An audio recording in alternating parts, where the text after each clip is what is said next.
सुनो, it's states of matter जो होता है बेटा वो 5 तरह का होता है। एक तो आप पढ़े हैं सॉलिड, लिक्विड और गैस, चौथा का नाम है प्लाज्मा, और पांचवा का नाम है बीईसी, बोस आइंस्टाइन कंडेंसेट। तो ये जानकारी के लिए दिया जा रहा है बेटा, आपको ये पता होना चाहिए कि states of matter nursery class में जो आप लोग पढ़े थे वो 3 था, लेकिन थोड़ा सा ऊपर क्लास में आइएगा तो जवाब कितना है बेटा? 5। अब लॉजिक याद रखो, आप लोग ऐसे कुछ पढ़े हैं कि अगर सॉलिड को गर्म कर देंगे, हीट करेंगे तो लिक्विड बनेगा, लिक्विड को हीट करेंगे तो गैस बनेगा, और गैस को अगर हीट करेंगे तो प्लाज्मा बनेगा। समझे? और उल्टा चल, प्लाज्मा को ठंडा कर दे तो गैस बनेगा, गैस को ठंडा कर लिक्विड बनेगा, लिक्विड को ठंडा कर सॉलिड बनेगा, और सॉलिड को ठंडा करेगा तो बोस आइंस्टाइन कंडेंसेट बनेगा। ठीक है, ये इंट्रोडक्शन रखना। हाँ सर। वैसे प्लाज्मा का एग्जाम्पल आपके पास डेली लाइफ में भरा पड़ा हुआ है। अभी बहुत लोगों के घर पे टीवी होता है, वो प्लाज्मा टीवी होता है। बहुत सारे लाइट्स जो रास्ते में रंगीन जो फ्लोरोसेंट लाइट लगता है वो प्लाज्मा होता है बेटा। और वो सब छोड़ दे, दूर की बात है, हमारा जो यूनिवर्स है जिसमें हम लोग जी रहे हैं, हमारा यूनिवर्स 99% प्लाज्मा से बना हुआ है। सन प्लाज्मा का एग्जाम्पल है, जितना स्टार है वो सब प्लाज्मा का एग्जाम्पल है बेटा। समझे? ये प्लाज्मा है। तो जानकारी के लिए दे दिया, अब सिलेबस समझ लो आप। तो सिलेबस ये बेटा कि स्टेट्स ऑफ मैटर में सॉलिड आपके सिलेबस में है लेकिन 12 में पढ़ोगे, लिक्विड आपके सिलेबस में है 11 में पढ़ोगे, गैस आपके सिलेबस में 11 में पढ़ोगे। अब आगे सुनो, केमिस्ट्री में बेटा आपके सिलेबस में सॉलिड, लिक्विड, गैस तीनों ही है। सॉलिड 12 में है, बाकी दोनों 11 में है। और इन दोनों में आपको हम लिक्विड नहीं पढ़ाएंगे, सिर्फ गैस पढ़ाएंगे। वो इसलिए क्योंकि केमिस्ट्री में लिक्विड का सिर्फ बेटा इंट्रोडक्शन है बस, और कुछ नहीं है, डिटेल कोई पढ़ाई नहीं है। इसका डिटेल पढ़ाई आपको फिजिक्स में पढ़ना है। और फिजिक्स में इसका क्या पढ़ाई है सुन लो, सरफेस टेंशन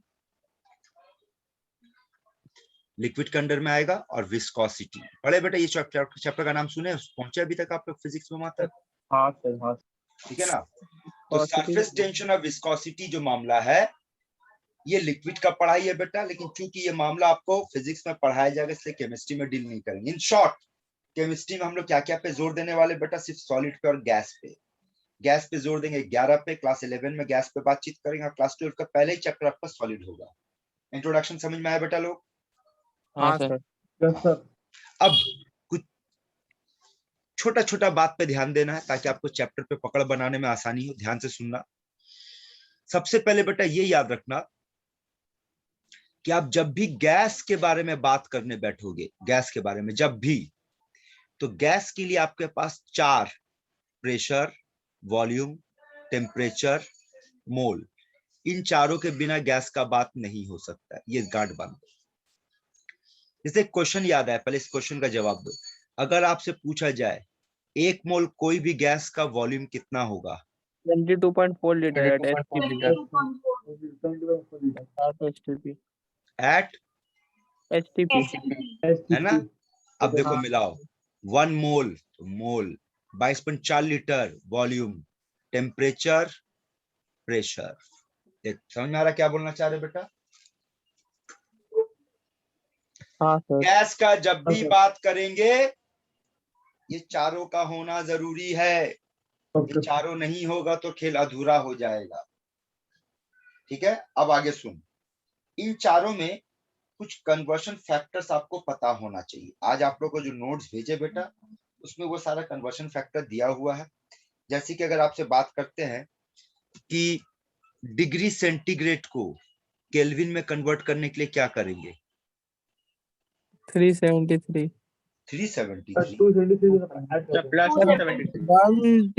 1 डिग्री सेल्सियस होता है सर 373 के।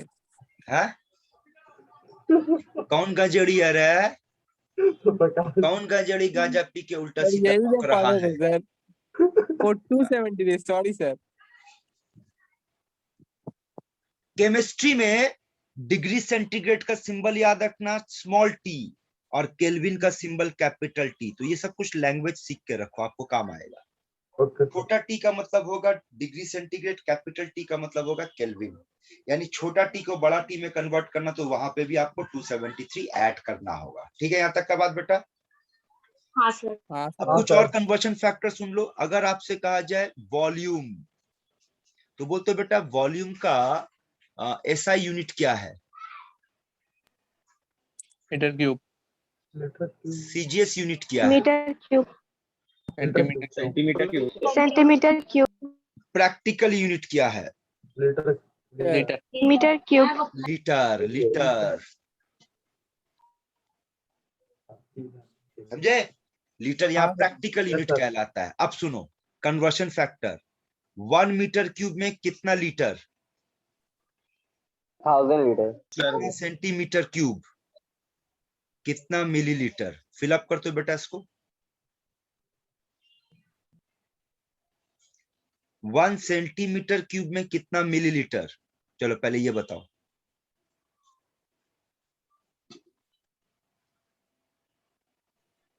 Sir 1 litre. एक सर 1। 1। इसका मतलब दो सर। अबे सही है, नहीं हाँ सर, बताना चल सीसी सुन। अब बताए तो सर। सीसी और एमएल सेम चीज होता है रे गधा। सर, सेंटीमीटर बताया क्यूब था। को शॉर्ट में सीसी भी बोलते हैं, क्यूबिक सेंटीमीटर। और याद रखेगा सीसी और एमएल सेम टर्म है। अब आगे कन्वर्शन फैक्टर सुन ले, 3, 6, 6। ये सब नोट्स पे दिया हुआ बेटा। केमिकल बॉन्डिंग चैप्टर कंप्लीट हो गया? हाँ हाँ सर। सर। हाँ सर। पीरियोडिक टेबल कंप्लीट हो गया? हाँ सर। पीरियोडिक टेबल का न्यूमेरिकल्स बन गया बेटा? हाँ सर। जल्दी बोल। सर पूरा नहीं हुआ सर। अबे पूरा काहे का? पीरियोडिक टेबल में तो न्यूमेरिकल्स है ही नहीं, तुम बनाएगा कहां से बे? वही तो सर, वही तो। ओ अच्छा, हाँ सर, बस थोड़ा सा वही था, तो। आप बताए थे। सब बोले ना, सारा गजड़ी यहीं बैठा हुआ है। केमिकल बॉन्डिंग का न्यूमेरिकल्स बन गया बेटा? सर वो भी तो थोड़ा सा था।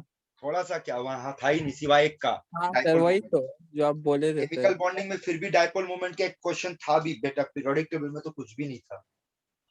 लेकिन एटॉमिक स्ट्रक्चर याद कीजिए, भरपूर न्यूमेरिकल्स था, और पहला चैप्टर तो न्यूमेरिकल्स ही न्यूमेरिकल्स था, है ना? Yes, अब हाँ जो sir. बेटा हम लोग चैप्टर पढ़ने जा रहे हैं गैस लॉ, ये भी न्यूमेरिकल प्रॉब्लम से भरा हुआ मिलेगा। तो न्यूमेरिकल प्रॉब्लम बनाते वक्त ये सारी चीजों का जरूरत पड़ेगा जो अभी आपको बता रहे बेटा। ये सब घोल करके पी जाइए। अब और सुनो क्या क्या आपको घोल के पीना है। तो ये हो गया बेटा टेम्परेचर का कन्वर्शन फैक्टर, ये हो गया वॉल्यूम का कन्वर्शन फैक्टर। अब आओ प्रेशर। प्रेशर का थोड़ा सा जानकारी बोलो। प्रेशर का फंडामेंटल डेफिनेशन बोल। Sir, force per unit area. Very good, force per unit area. यानी हाँ, इस सर। लिहाज से इसका जो एसआई यूनिट होगा वो होगा न्यूटन पर मीटर स्क्वायर, और इसका जो सीजीएस यूनिट हाँ, होगा वो होगा डाइन पर सेंटीमीटर स्क्वायर। देखोगा हाँ हाँ सर। हाँ वैसे सर। प्रेशर का एक और फॉर्मूला एच डी जी पढ़े हैं? नहीं सर। हाँ। कैसे तुम लोग बिना पढ़े 11 में आया रे? Yes, sir, भी पढ़े। सुन लो सुन लो, नहीं पढ़ा तो सुन लो। और क्या है, जहां पर एच क्या होता है? Height किसका? कंटेनर का, अभी जहाँ से वाटर की है। ये होता है एच। D sir. तो बताओ आप लोग जो 9-10 में पढ़े थे, बैरोमेट्रिक लिक्विड में बेसिकली किस लिक्विड का इस्तेमाल होता है? मर्क्यूरी। मर्क्यूरी। Well done. तो यहाँ पर डी जो है वो डेंसिटी है किसका? Barometric liquid. मर्क्यूरी। अब वो चाहे तुम जो भी ले लो, जनरल मर्क्यूरी होता है, G acceleration due to gravity है। ठीक है, अब आ ठीक जाओ। है सर। ए प्रेशर का SI unit, newton. CGS unit, dyne पर centimetre. Practical unit. Sir CMHC. और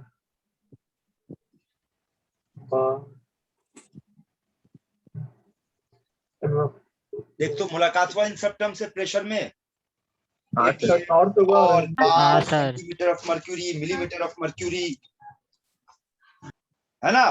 हाँ हाँ सर सर। अब ये रट जा बेटा, ये सब आपके नोट्स पे दिया हुआ है कि 1 एटीएम जो होता है वो 76 सेंटीमीटर ऑफ मर्क्यूरी होता है। 1 एटीएम जो होता है वो 760 मिलीमीटर ऑफ मर्क्यूरी होता है। 1 एटीएम जो होता है वो 760 टॉर होता है।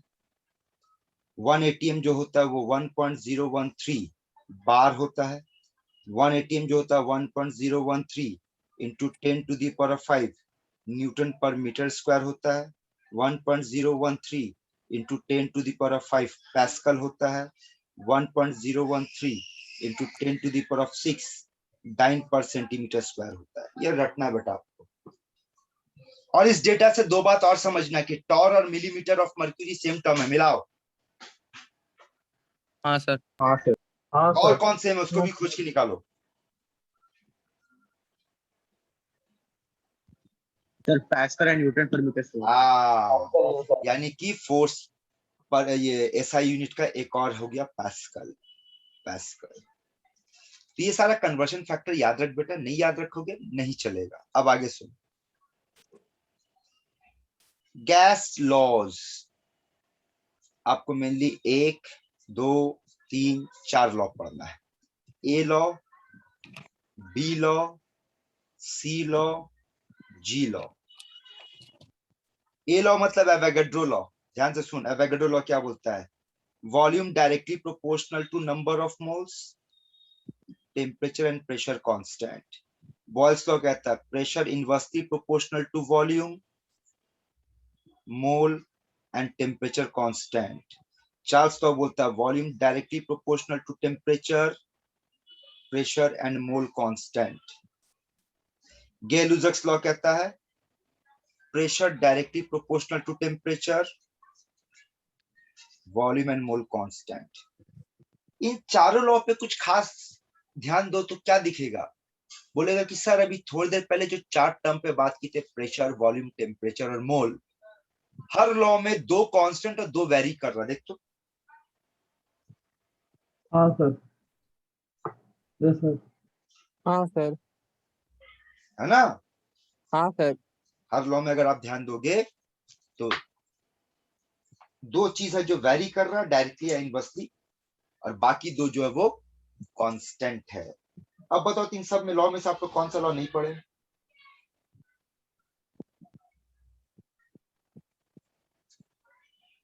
कोई भी तो नहीं पढ़े। सर 10 में एवोगाड्रोस लॉ नहीं पढ़े थे। बस सब पढ़ा है। चलो कोई बात नहीं, इंट्रोडक्शन दे दिए बेटा आप लोगों को। अब एक एक करके डिटेल में पढ़ते आओ। सबसे पहले यहाँ देखो, कौन सा लॉ पढ़ने जा रहे बेटा? बॉयल्स लॉ का एक और नाम आइसोथर्म। आइसोथर्म। क्योंकि बॉयल्स लॉ में कौन कांस्टेंट रखते बेटा हम लोग? टेम्परेचर, मोल। तो जहां टेम्परेचर कांस्टेंट होता है बेटा उसको हम लोग आइसोथर्म कहते हैं, ये याद रखना। तो बॉयल्स लॉ का एक और नाम आइसोथर्म, इसलिए एक और नाम है पीवी रिलेशनशिप, प्रेशर और वॉल्यूम का रिलेशनशिप। ठीक है, अब उम्मीद करते हैं कि यहाँ पर देखो तो पढ़ो, टाइम वेस्ट मत करना, क्योंकि ऐसा आपका पढ़ा हुआ बेटा। तो अगर समझ आया तो ठीक, नहीं समझ आया तो बोलना, फिर बात करेंगे, अदरवाइज हम आगे बढ़ते चलेंगे। पढ़ो। हाँ सर, पढ़ ली। ठीक है, हाँ सर। हाँ सर हाँ सर। हाँ सर। अगला लाइन ठीक है? हाँ सर ये लाइन बोलो, कौन सा लाइन में दिक्कत है?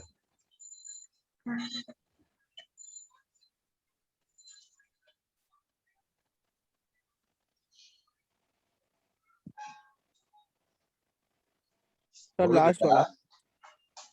लास्ट हाँ सर, सर लास्ट। लास्ट वाला। अब सुनो, PV is equals to K, इसको ऐसे लिख सकते हैं बेटा, P is equals to K by V। हाँ सर। अब अगर दोनों तरफ फिजिक्स में तो थोड़ा बहुत तुम लोगों को शुरू में मैथमेटिकल टूल्स तो पढ़ाया गया होगा ना फिजिक्स में, हाँ सर, हाँ डिफरेंशिएशन सर। की। थोड़ा सा limit differentiation, limit limit. Integration का बेसिक पढ़ाया गया ना बेटा। हाँ हाँ सर। अगर दोनों तरफ को V dV के रेस्पेक्ट में डिफरेंशिएट करेंगे V के रेस्पेक्ट में, तो ये क्या बन जाएगा? dP बाई dV, हाँ हाँ सर। सर। और ये बन जाएगा minus K by V square. देख वही चीज यहाँ लिखा हुआ मिला, ओ तो डायरेक्टली किया हुआ है। और ये होल करके, होल ब्रैकेट करके T लिखने का क्या मतलब है? Temperature constant. Temperature constant. ठीक है बेटा, यहाँ तक हाँ सर। आगे बढ़े। हाँ सर। हाँ सर। अब इसका थोड़ा जिराफ पे आ जाओ। देखो पहला ग्राफ मालूम है, ये ग्राफ टाइम वेस्ट मत किया कर यार, नहीं मालूम है हाँ ना सर। बोल बात करेंगे नहीं तो आगे बढ़ेंगे। हाइपर बोला। Rectangular hyperbola. सुनो सुनो, हाँ रेक्टेंगुलर हाइपरबोला। कोई भी इनवर्सली प्रोपोर्शनल, मान लो अगर आपसे कहा जाए ए इनवर्सली प्रोपोर्शनल टू बी, तो ए और बी के बीच में ग्राफ कैसे बनेगा? ऐसा बनेगा, ये याद रखना आपको। ठीक है। ठीक है सर। अच्छा हाँ। फिर ध्यान से सुन, यही वाला इक्वेशन अगर आपको हम बोले ग्राफ बना, बोल कैसे बनेगा?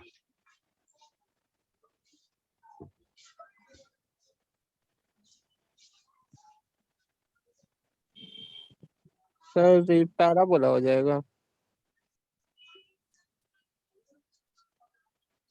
अगर आपको ऐसा दे ए डायरेक्टली प्रोपोर्शनल टू बी, बोल ग्राफ कैसा बनेगा? Sir straight line. Straight line sir, origin है ना? ओरिजिन से। अबे तो ये भी तो वही हाँ, बात सर। हुआ, मिला तो। ओ हाँ सर, हाँ हाँ सर। अगर बी बोलेंगे तो इनवर्सली प्रोपोर्शनल होगा ना, लेकिन अगर 1/b लेंगे तो डायरेक्टली प्रोपोर्शनल होगा। हाँ सर। हाँ सर। है बात हाँ समझ में? हाँ सर। पहला ग्राफ समझ में आया बेटा पीवी का?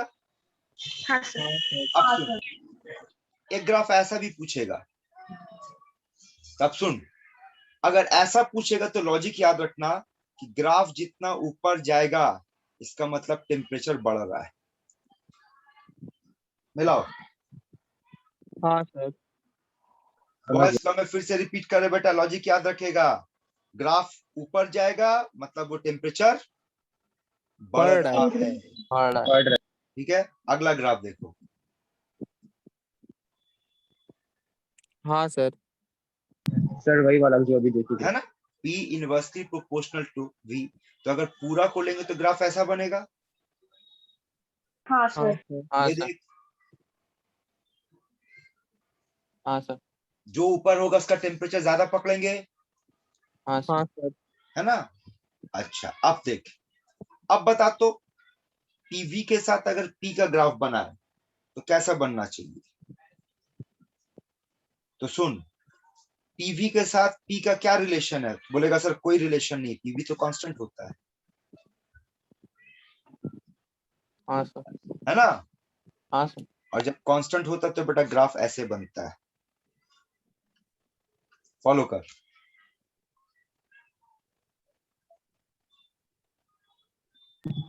हाँ सर। ये सब हाँ ग्राफ सर। दिमाग में रखिए, एग्जाम में आता है। और सुन ले बेटा, नीट 2021 इसी साल ये सवाल, ये वाला क्वेश्चन पूछा था, अभी जब पढ़ रही है वाला ग्राफ पे क्वेश्चन आता है। आगे देख, और भी बहुत ग्राफ है। यहाँ देख, यहाँ देख तो पीवी वर्सेस किसका बना ग्राफ? किधर सर? Sir we. भी। तो पढ़ क्या रहे किधर तुम, और है ही कितना graph? PV versus V. V. और यहाँ V। ग्राफ देखो बेटा, पीवी वर्सेस पी। भी। ई। V। पीवी वर्सेस कुछ भी लगाओ बेटा, ग्राफ यही बनेगा। बोल क्यों? Sir PV PV constant constant है। है। कांस्टेंट। कांस्टेंट है, तो अगला ग्राफ समझ। हाँ सर। ठीक है, हाँ सर। हाँ सर। अब देखो, अब अगला क्वेश्चन ध्यान से सुनना बेटा, ये आपको बता रहे हैं, क्वेश्चन सुन ले, उसके बाद एक प्रॉब्लम देंगे, बना करके दिखाएगा। सुन, अगर आपको बोला जाए log P और log V के बीच में ग्राफ बनाओ, ए गधे लोग ध्यान से सुन, जब भी जिसके वर्सेस जिसका ग्राफ बनाने को बोलेगा, आप सबसे पहले ये करोगे कि जिसके वर्सेस जिसका ग्राफ बोला गया है उसके बीच में रिलेशन क्या है ढूंढो। जैसे कि अगर आपसे पूछा जाए कि पीवी के साथ पी का रिलेशन क्या है, कोई रिलेशन नहीं है। कोई रिलेशन नहीं सर है ना? कांस्टेंट। इसका मतलब हाँ, पीवी के साथ पी का कोई रिलेशन नहीं है, पीवी खुद अपने आप में कांस्टेंट, यही है ना? हाँ हाँ सर। सर। हाँ, अब देखो, अगर मानेगा बोलेगा log P और log V में, याद रखना जिसका वर्सेस जिसका ग्राफ मांगा जाता है उसमें जिसको पहले लिखा जाएगा आप उसको हमेशा वाई एक्सिस मानोगे, अब बाद वाले को एक्स एक्सिस। यानी कि आपको ग्राफ कुछ ऐसे डिमांड किया गया है कि आपको यहाँ पे log p रखना है और आपको यहाँ पर log v रखना है। समझ में आया बेटा यहाँ तक का बात? हाँ हाँ सर। सर। हाँ सर। अब देखो, हाँ हम लोग जानते हैं कि according to Boyle's law PV equals to क्या होता है, कांस्टेंट होता है बेटा। हाँ हाँ सर। सर। अब अगर दोनों तरफ log लेंगे तो वो तो क्या बन जाएगा, log p। बताओ, अगर दोनों तरफ log लेंगे तो क्या होगा, वो log, P plus plus log log V. V. हाँ log p plus log v। अब जिसको log नहीं पता बेटा, आई एम वेरी सॉरी, अब बेकार फिर साइंस थी, थोड़ा बहुत आपको नॉलेज होना चाहिए। यही आएगा ना रे? हाँ सर। हाँ। अब y एक्सिस कौन है बेटा? P. Block Log block P. Sir log P. तो जो तुम्हारा y एक्सिस है ना बेटा, उसको क्या करो, लेफ्ट में रखो, बाकी को राइट में डाल दो। तो देखो, तो इसको हम ऐसे लिख सकते हैं, log p is equals to minus log v plus log k। हाँ हाँ सर। सर। अब कंपैरिजन मोड में आ जाओ, कंपेयर करो। तो हम लोग कंपेयर करके बोल सकते हैं ये y एक्सिस है, ये m है, तो सॉरी क्या लिख रहे यार, कौन सा एक्सिस है, log v x. X. x है, सर एक्स। x है, इसका मतलब यहाँ माइनस m और प्लस c लगेगा। हाँ सर। हाँ सर। हाँ सर। अब वो तो ऑलरेडी बेटा ग्राफ के लिए आप लोगों को जब एटॉमिक स्ट्रक्चर पढ़ा रहे थे, फोटो इलेक्ट्रिक इफेक्ट, उस टाइम ये सारा कुछ बताए थे कि बेटा ग्राफ कैसे कैसे होता है। हाँ सर। तो बोल, नेगेटिव स्लोप का ग्राफ कैसे ड्रॉ होगा, उल्टा। नीचे आएगा। हाँ सर। हाँ सर। और y इंटरसेप्ट का मतलब क्या पढ़ाए थे, कि जहां से ग्राफ शुरू होता है और ओरिजिन, इस गैप का नाम है y इंटरसेप्ट, जिसका नाम यहाँ पर क्या होगा, लॉग के। हाँ और सर। यहाँ स्लोप नेगेटिव है, तो स्लोप का वैल्यू कितना आ रहा है, tan थीटा का वैल्यू 1 आ रहा है, -1 आ रहा है। हाँ सर। इसका मतलब थीटा का वैल्यू 135 डिग्री आएगा, तो ये वैल्यू 135 कहलाएगा। तो एग्जाम में ये सब क्वेश्चन पूछेगा कि बता इसका ग्राफ ड्रॉ करो, बोल देगा log p और log v का ग्राफ बनाइए, फिर पूछेगा उसका स्लोप बताइए, पूछेगा y इंटरसेप्ट बताइए कितना होगा। तो अगर समझ में आ गया तो अगला क्वेश्चन दे रहे आप लोग बनाओ। देखो log v और log p, इसके बीच में ग्राफ बनाओ बेटा। चलो तो देखिए, कोशिश करो तो, log v और log p के बीच में ग्राफ बनाओ।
बोलो रे हुआ।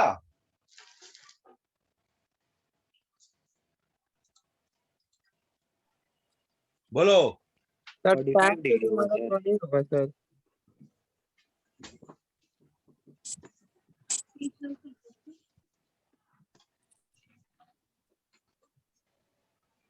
हाँ सर एक ही है, हाँ सर उल्टा ही होगा यही दिस। है। एक आंसर दे दिया देख।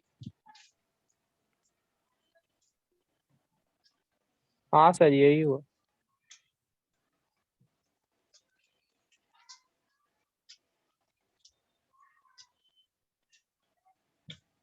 बोल रे, किसी को डाउट है तो बोल। नहीं सर।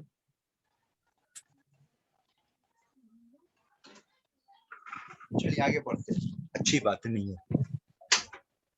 अगला हेडिंग चार्लिस लॉ।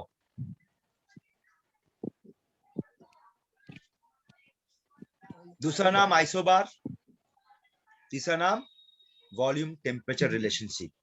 अगेन आपके सामने सारा पॉइंट्स रख रहे बेटा, क्योंकि ये सब आपका पढ़ा हुआ है। जो नहीं समझ में आएगा बोलना, बातचीत करेंगे।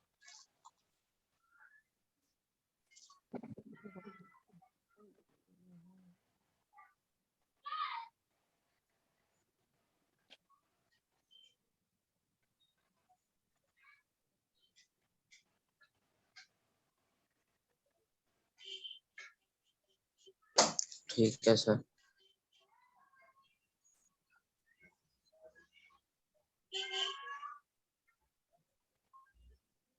बोलो। ठीक है सर। ठीक है, हाँ सर। अब हाँ सर। ये पढ़ ले बेटा।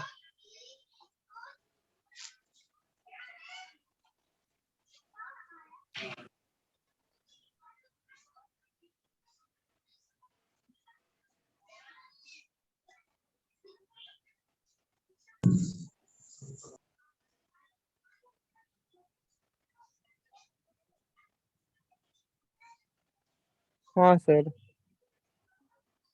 बोलो। Sir last point. Last point फिर से समझ ले बेटा, यही वाला तो खेला है। देख, v equals to K T. अब दोनों तरफ डिफरेंशिएट करेंगे विथ रिस्पेक्ट टू t, तो ये बन जाएगा dv बाई डी टी। के कांस्टेंट है और t का डिफरेंशिएशन 1 हो जाएगा एट कांस्टेंट प्रेशर।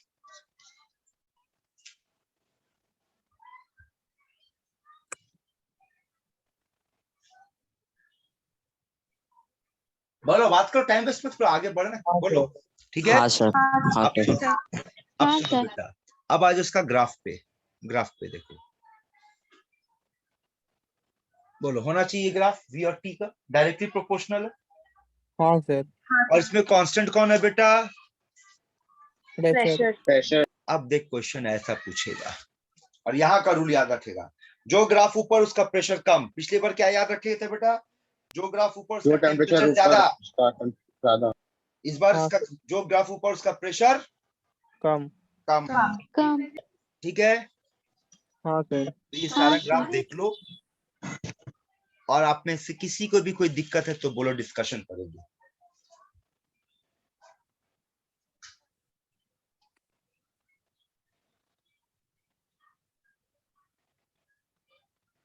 नहीं सर।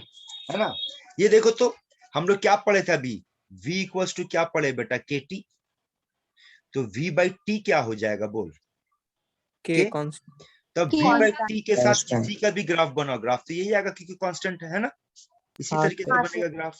अब जितना ऊपर जाओगे प्रेशर उतना कम माना जाएगा। क्लियर है? हाँ सर। चलिए बेटा, हाँ पेन सर। पेपर उठाइए, पेन पेपर उठाइए और दो ग्राफ दे रहे बनाइए। लॉग v के साथ लॉग t, लॉग t के साथ लॉग v। हिंट्स दे रहे आपको, v equals to K T. Log लो। अब सोचो, बैठाओ, y equals to mx plus c क्या कैसे होगा? अपना बापू, ये देखो, नीचे का दो आंसर मिलाओ। बोलो कहां दिक्कत है, दोबारा बताएंगे।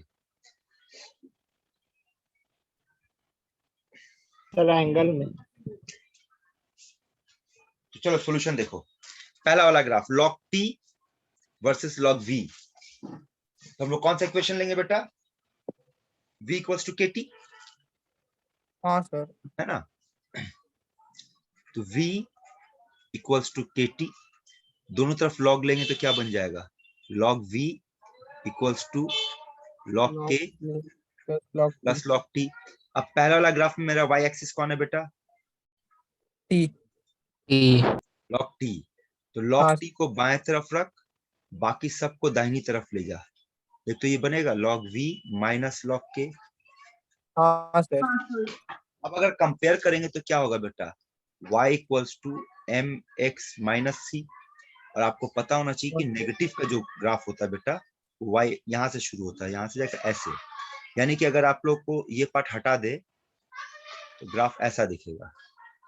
ये देखो ग्राफ, समझ में आ रहा है ग्राफ।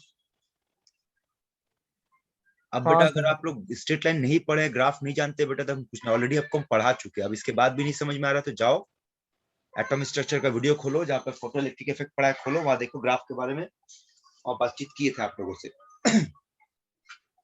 अब देखो log v के आगे क्या है लिखा हुआ, कुछ नहीं, मतलब 1 है, तो इसका मतलब स्लोप का वैल्यू 1 है। स्लोप का मतलब tan थीटा का वैल्यू 1 है, और tan थीटा 1 है तो थीटा का वैल्यू 45 डिग्री होगा, तो ये 45 डिग्री है।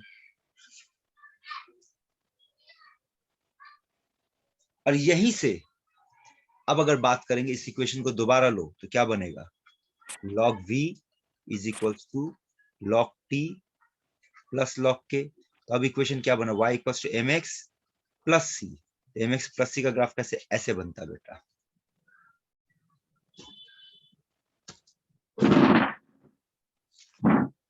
क्लियर है।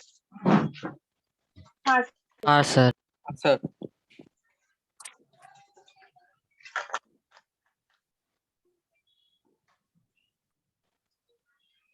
अगर आप समझ गए बेटा तो इसका ग्राफ बना के दिखा, 4 आना देंगे।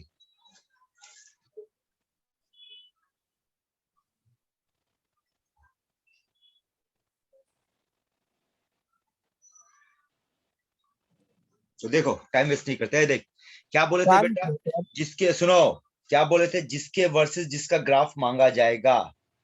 सबसे पहले देखेंगे उन लोगों के बीच में रिलेशन क्या है। यहाँ पे ग्राफ में स्मॉल टी दिया है, इसके पहले वाला ग्राफ में हम लोग देखो ये सब कैपिटल टी पे बात किया है ना। तो अगर हाँ सर। v और कैपिटल टी का ग्राफ पूछेगा तो भाई v के साथ कैपिटल टी डायरेक्टली प्रोपोर्शनल है। लेकिन अगर स्मॉल टी से पूछेगा तो देखिए उसको ऐसे लिख सकते हैं, v is equals to v0 1 plus T by 273। अब इसको ऐसे लिख सकते हैं, v is equals to v0 by v0 273 into T. मिलाओ, कंपेयर करो, लिख सकते हैं। अब ऊपर से मिलाओ, हाँ v सर। कौन सा एक्सिस है बेटा, y एक्सिस है, और t कौन सा एक्सिस है, x एक्सिस है। इसका मतलब ये m हुआ, ये c हुआ। हाँ सर। हाँ तो sir. y equals to mx plus c का ग्राफ कैसे बनेगा बेटा, उसका ग्राफ तो ऐसे बनेगा, ये बनेगा, है ना। जहां पर y एक्सिस कौन है, v है, x एक्सिस t है, और इसको हम लोग कहेंगे y इंटरसेप्ट। y इंटरसेप्ट किसके बराबर है, v0। और इस बार बोल tan थीटा किसके बराबर है, v0 बाई 273। क्लियर कर। हाँ सर। हाँ सर। और देख तो ये ग्राफ जो अभी अभी बना, ये ग्राफ दोबारा दिखा रहे, और देख करके कुछ याद आ रहा कि सर नर्सरी में यही ग्राफ पढ़े थे, चेक कर।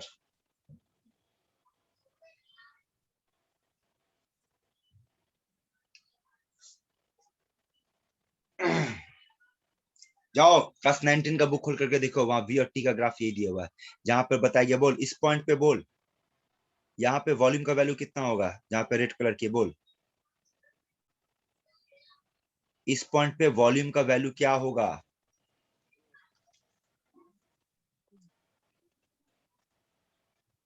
जीरो। 0। इसका मतलब ये भी बेटा आपको ग्राफ स्टडी करना नहीं आता। तुम लोग क्या पढ़ के आए 19? हाँ, ये किसका लाइन है, ये टेम्परेचर का लाइन है। टेम्परेचर। हाँ सर। टेम्परेचर का लाइन में वॉल्यूम का वैल्यू कोई भी पॉइंट ले लो, यहाँ ले लो, यहाँ ले लो, यहाँ ले लो, वॉल्यूम 0 होगा। और ये किसका लाइन है, वॉल्यूम का लाइन है बेटा। इस लाइन में कहीं पे भी ले लो, टेम्परेचर 0 होगा, 0। है ना। तो इस पॉइंट पे वॉल्यूम क्या है बेटा, 0 0। याद करो आपको पढ़ाया गया था कि वॉल्यूम 0 हो जाएगा अगर टेम्परेचर -273 डिग्री सेंटीग्रेड होता है, उसी टेम्परेचर पे ये वॉल्यूम 0 होगा। चलिए आगे बढ़ते हैं। अगला लॉ एवोगाड्रो लॉ। पढ़, यहाँ बताने के लिए ज्यादा कुछ नहीं है।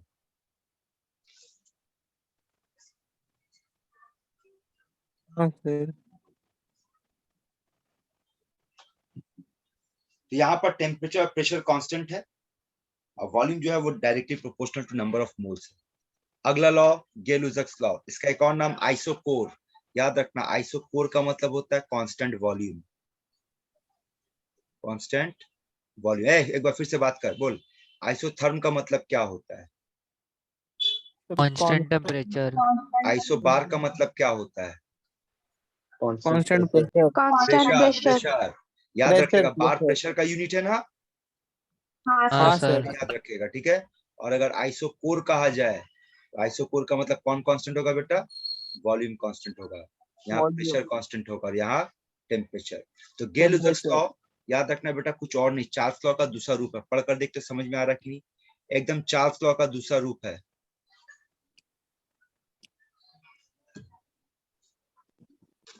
हाँ सर। चार्ल्स लॉ में क्या बोला था? हर 1 डिग्री राइज या फॉल के लिए 1/273 ऑफ वॉल्यूम। हाँ सर, यहाँ प्रेशर हो गया। यहाँ प्रेशर हो गया और वहाँ प्रेशर कांस्टेंट था, यहाँ वॉल्यूम कांस्टेंट हो गया। फॉर्मूला भी मिला ले, सेम है, हाँ सर। ठीक है। वैसे गेल-लुजैक्स लॉ आपके सिलेबस में नहीं है बेटा, जानकारी के लिए दे दिए।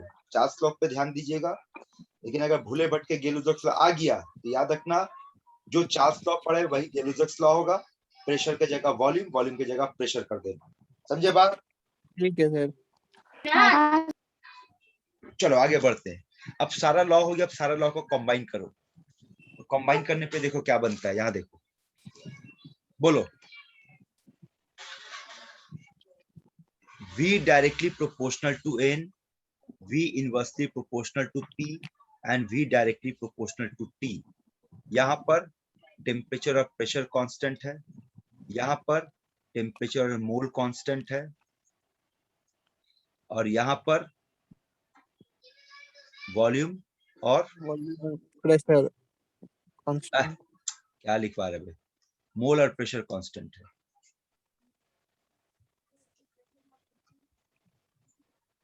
प्रेशर और मोल कांस्टेंट है। ये कौन है? Avogadro law, Boyle's law, Charles law. तीनों को मिला कैसे लिख सकते हैं? V is proportional to N T by P। हाँ सर। और लिख हाँ सकते हैं sir. PV is proportional to NT, PV equals to nRT। ये बन गया बेटा आपका आइडियल गैस। आया बात समझ में? हाँ सर।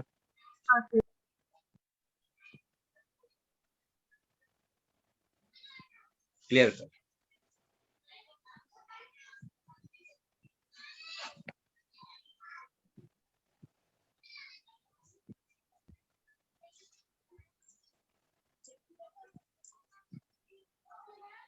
क्लियर कर बेटा लोग। हाँ सर। तो ये जो इक्वेशन बना, आप इस इक्वेशन को किस नाम से पुकारोगे? Ideal gas. Ideal gas equation. इसका एक और नाम? Equation of state. यहाँ पे R को क्या कहते हैं बेटा?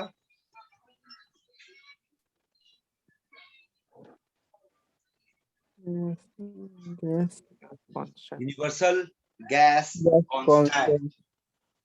ठीक है। अब तो इसका वैल्यू वैल्यू के क्या बारे में सुन लो। इसका 3 वैल्यू रट जा, 3 वैल्यू, 3 नहीं 4 वैल्यू। 8.314 जूल पर केल्विन पर मोल। दूसरा 8.314 into 10 to the power of 7 erg पर केल्विन पर मोल। तीसरा 0.0821 लीटर एटमॉस्फेयर पर केल्विन पर मोल। लास्ट 2 कैलोरी पर केल्विन पर मोल। 4 वैल्यू। अब चारों का इस्तेमाल सुनो। ये तब इस्तेमाल करना बेटा जब आपका मामला SI का होगा, ये तब इस्तेमाल करना जब मामला CGS का होगा, ये तब इस्तेमाल करना जब मामला प्रैक्टिकल यूनिट होगा, और आखिरी वाला थर्मोडायनेमिकल यूनिट। तो आखिरी वाला भी आपको जरूरत नहीं, जब थर्मोडायनेमिक्स में जाओगे तब वहां जरूरत पड़ेगा। जानकारी के लिए याद रखना, ये सारा आपके नोट्स पे दिया हुआ, ये डेटा याद रखना। अब आगे कुछ बात सुनिए, कुछ और फॉर्मूला पे ध्यान दो। यहाँ से न्यूमेरिकल साइड देख कैसे कैसे फॉर्मूला बन रहा है। यहाँ देख, ये वाला पार्ट पे ध्यान देना। इसको देख तो ऐसे लिख सकते हैं, PV by N T is equals to constant. हाँ सर। बात करो रे, हाँ हाँ सर। सर। हाँ है ना? तो अगर पीवी हाँ by sir. N T constant है तो उसी को ऐसे लिख सकते हैं, देख तो। हाँ सर। हाँ सर। अब आपका फॉर्मूला आप लोग पहले पढ़े थे, P1 V1 by T1 equals to P2 V2 by T2। अब आप पढ़ोगे P1 V1 by N1 T1 equals to P2 V2 by N2 T2। ठीक है? हाँ सर। हाँ अब सर। आगे सुनो। हाँ सर। N क्या है बेटा? यहाँ पे नंबर ऑफ मोल्स है, नंबर ऑफ मोल्स है। हाँ और आप फर्स्ट चैप्टर किए होंगे तो आपको पढ़ाए थे, N का मतलब होता है वेट बाय मॉलिक्यूलर वेट। तो अगर N के जगह वेट बाय मॉलिक्यूलर वेट बैठा दे तो देखो तो ये फॉर्मूला यही बनेगा, चेक कर। हाँ सर। हाँ सर। ठीक है? हाँ आप सर। आगे ध्यान देना बेटा, आगे ध्यान देना। हाँ, इसी लाइन पे ध्यान देना। यहाँ से इसको देख तो ऐसे लिख सकते हैं, P M is equal to W by V R T. हाँ सर। हाँ सर। और हाँ डब्ल्यू सर। बाई वी किसका डेफिनेशन होता है? वेट बाई वॉल्यूम किसका डेफिनेशन होता है? डेंसिटी का।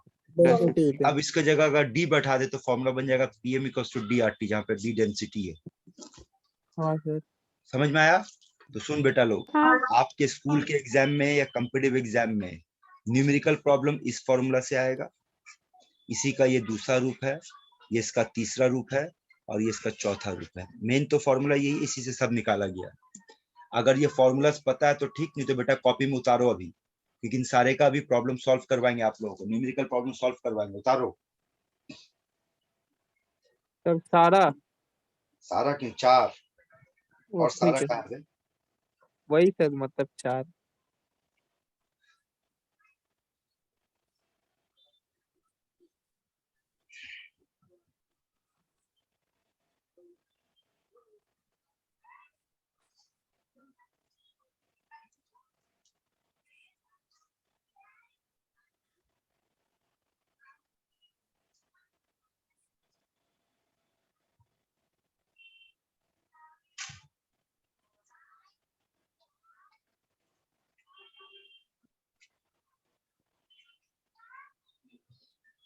हो गया सर।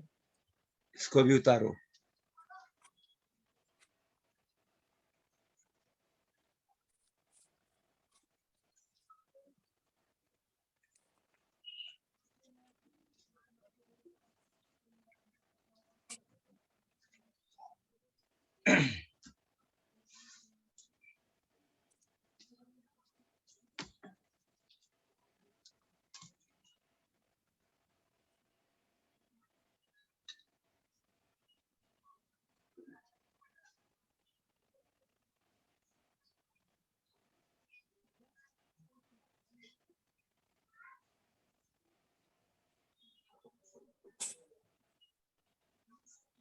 हो गया सर। हो गया सर। चलो पहला क्वेश्चन सॉल्व करो।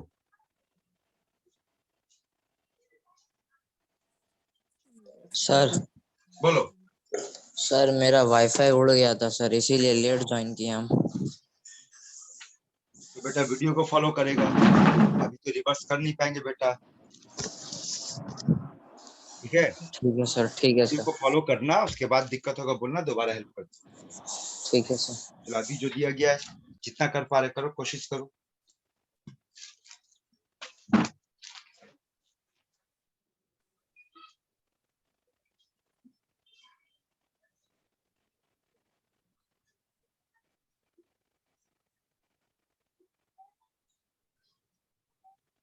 सर ये करेंगे कैसे सर? पेन से।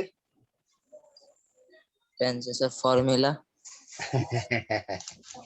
देखो यहाँ पर क्वेश्चन को समझो, क्या बोल रहा है? एक सिलेंडर कितना प्रेशर बर्दाश्त कर सकता है? 14.9 एटमॉस्फेयर। वो उसका बर्दाश्त करने का ताकत है। इसके ऊपर जाएगा सिलेंडर फट जाएगा। ठीक है ना? जी अब सर। आगे क्या बोल रहा है कि फिलहाल सिलेंडर के अंदर गैस है और गैस का सारा प्रेशर कितना दिखा रहा है, 12 एटमॉस्फेयर। 12 एटमॉस्फेयर, और जब प्रेशर 12 एटमॉस्फेयर है तब टेम्परेचर कितना है, 27 डिग्री 27 डिग्री सेल्सियस। इसका मतलब मान लेंगे कि P1 जो है वो 12 एटमॉस्फेयर है और T1 जो है वो 27 डिग्री सेंटीग्रेड है। सर ये P1 V1 T1 equal to P2 V2 T2 वाला फॉर्मूला से होगा। पहले समझना, ये P2 है 14.9 और पता करेंगे कि यहां तक पहुंचने में कितना टेम्परेचर लगेगा।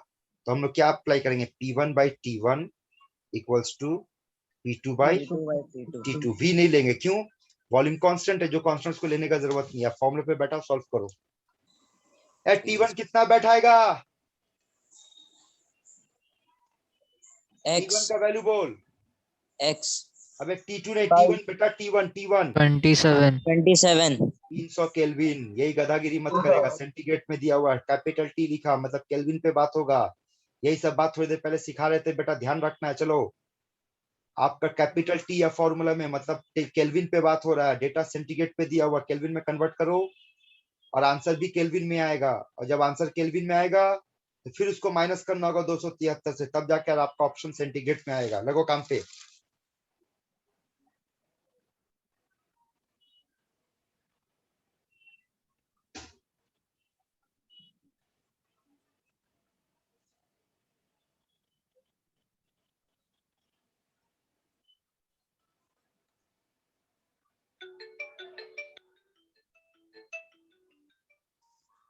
बोल बॉस। बोल।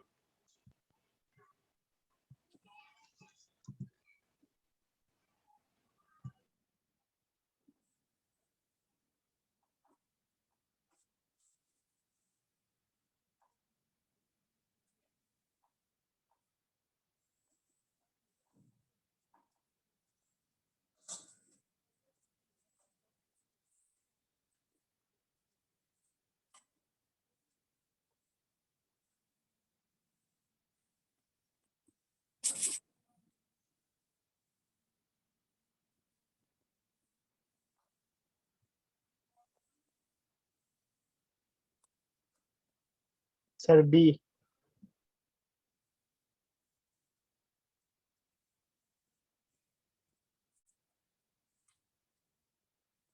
Sir B. बी होगा सर। सर Sir, मेरा B. 262 आ रहा है।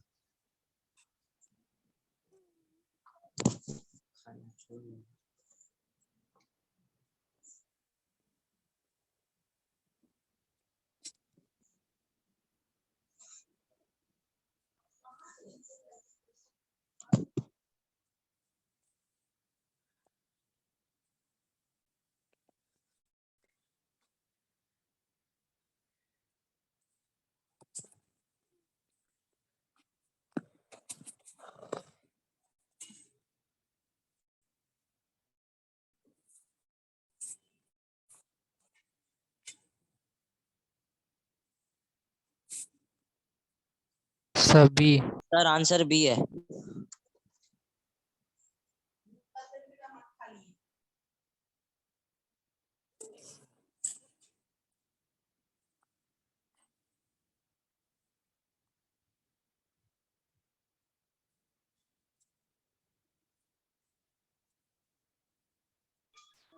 बोल बेटा लोग, क्या आंसर आया थे लोग का। Sir B B. 99.5 degree Celsius, हाँ 372 केल्विन। हाँ, अरे सिंपल, सारा तो फिर फॉर्मूला दे दिए बेटा आप लोगों को, बस खाली फॉर्मूला बैठा सॉल्व करो ना। समझ में आ रहा है तुम लोग को। हाँ सर। हाँ सर। हाँ sir. ये क्वेश्चन पढ़, बहुत बढ़िया क्वेश्चन है, पढ़, बनाएंगे आप लोगों के लिए हम।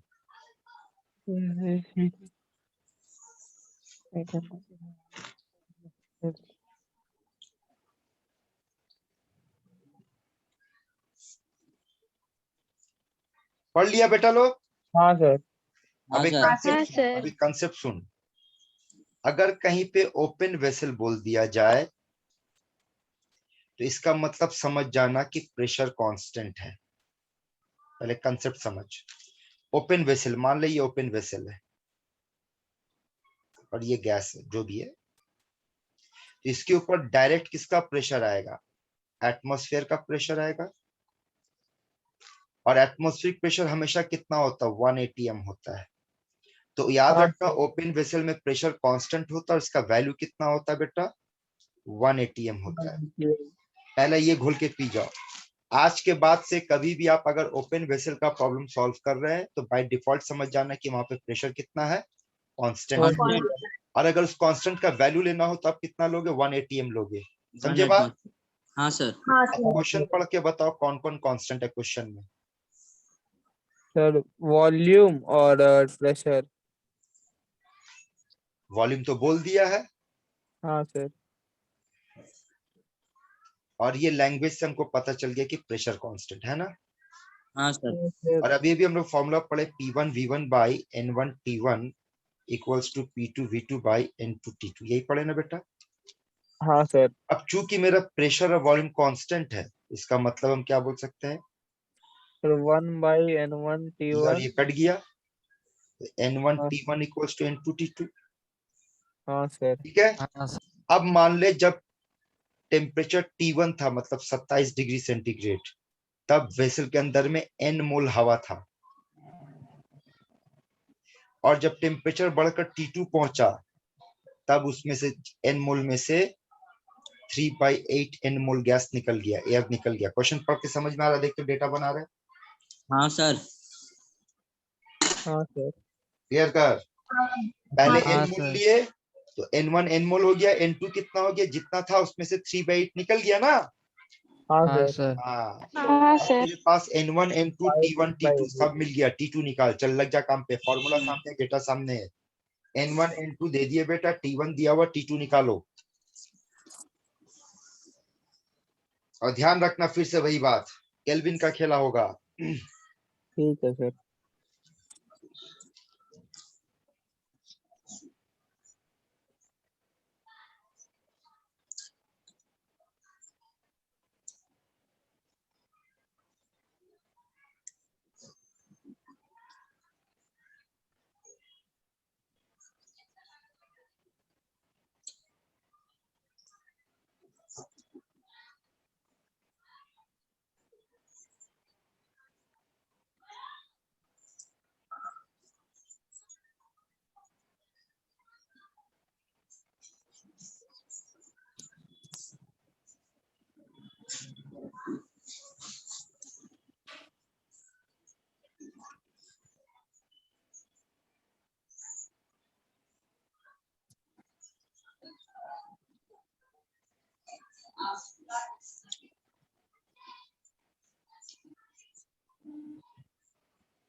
सर डी होगा।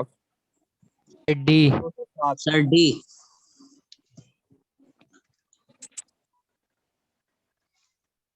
होगा। हाँ हाँ सर। N1 का वैल्यू N, T1 का वैल्यू 300, N2 का वैल्यू 5/8 N, T2 निकालना है। N और N कट गया तो T2 क्या आएगा बेटा 8 × 300/5 हाँ सर। और इसको काटोगे तो बेटा ये आएगा 60 यानी 60। 480 केल्विन आया। और 480 केल्विन से 273 माइनस करेंगे तो ये आएगा। और तुम लोग में से 207। कोई गधा होगा तो जल्दीबाजी में ये आंसर करेक्ट करके चले आएगा कि सर मेरा तो T 480 आ गया है। समझा बेटा क्वेश्चन? हाँ हाँ सर। सर। सर। अगला हाँ क्वेश्चन सर। पढ़ो।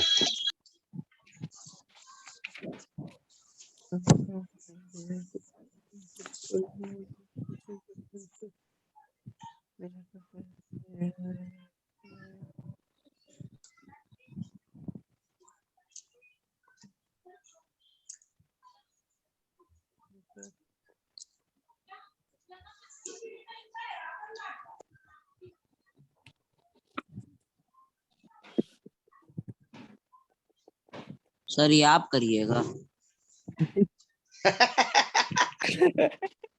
तुम मेरा दिल का बात कैसे समझ गया बेटा? सर कुछ समझ ही नहीं आता क्वेश्चन पढ़ के। क्वेश्चन पढ़ के। हाँ सर।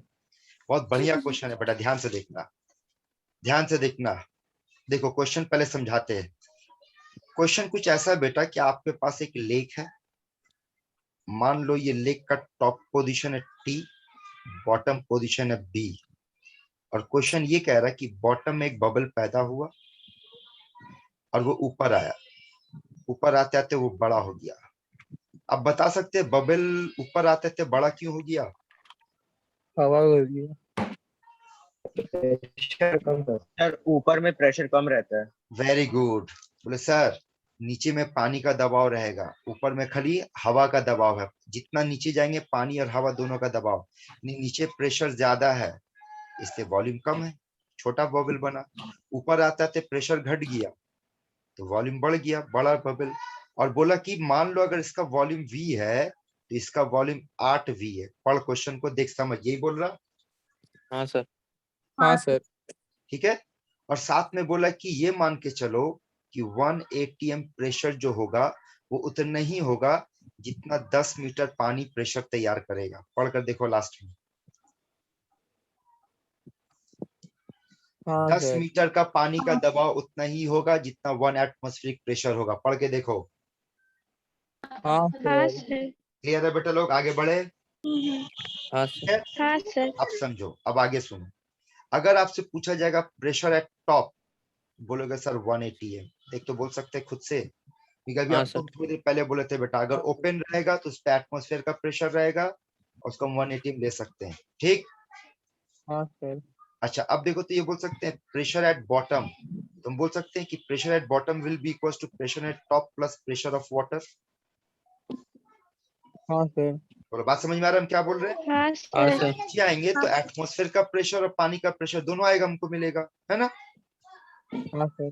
हाँ। अब इसको ऐसी है। और प्रेशर एट टॉप कितना है बेटा? 1। इसका मतलब क्या हो जाएगा? 1 plus pressure due to water.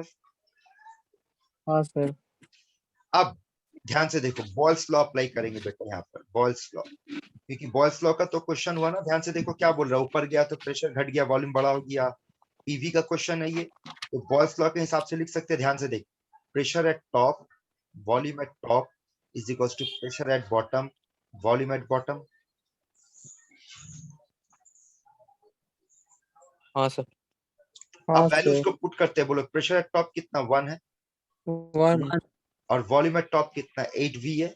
8 pressure at bottom कितना है? 1 plus pressure due 1 to, plus PW और यहाँ पर है volume V।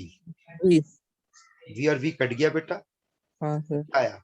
Pressure due to W plus water is equal to 8। 7। 7 pressure due 7। To water is equal to 7 atm। जी sir. हाँ sir. अब बोल 1 atm कितना पानी के बराबर है? 10 मीटर पानी के बराबर है। हाँ सर। तो 7 atm जो पानी का प्रेशर आएगा वो कितना के बराबर होगा? 70। इसका मतलब कि 70। गहराई 70 मीटर का होगा जो 7 atm प्रेशर को पैदा करे। आंसर 70। Answer C. हाँ बहुत बढ़िया बेटा, निकाल लिया, वेरी गुड।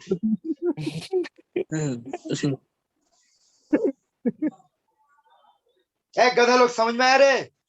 हाँ हाँ सर। ये हाँ बॉयल्स लॉ सर। एक बेहतरीन क्वेश्चन था। अगला क्वेश्चन पे आओ।